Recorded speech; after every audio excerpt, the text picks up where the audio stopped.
तर काँग्रेसने आज प्रचारात सर्व शक्तीपणाला लावत प्रसिद्ध नृत्यांगना गौतमी पाटील यांनाही प्रचारात उतरवलंय। गौतमी पाटील यांचा आज बाबूपेठ ते गांधी चौक असा 5 किलोमीटरचा हा रोड शो झाल्याचं पाहायला मिळालं। मतदारांना अभिवादन करत त्यांनी काँग्रेससाठी मतं मागितलेली आहेत। यावेळी खासदार प्रतिभा धानोरकर आणि विजय वडेट्टीवार यांनी आजपर्यंत या स्वतंत्र सभा देखील घेतल्या। मात्र गौतमी पाटील यांना प्रचारात उतरवून आता काँग्रेसनं ही रणनीती आखल्याचं पाहायला मिळालं।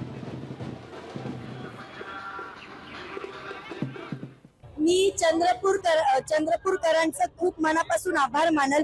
मी पहिल्यांदा नाही आले चंद्रपूरमध्ये, मी बरेचदा येऊन गेली आहे, तर मी सर्व चंद्रपूरकरांचं मनापासून आभार मानते। ते नेहमी मला भरभरून प्रेम देत असतात, म्हणून सर्वांचं थँक्यू, सगळ्यांना थँक्यू। वडेट्टीवारांच्या निमंत्रणाला तुम्ही लगेच प्रतिसाद देता आणि येता। मी विजय भाऊंचंही मनापासून आभार मानते, का तर विजय भाऊ नेहमी मला सपोर्ट करत असतात आणि त्यांचा आशीर्वाद नेहमी कायम सोबत आहे।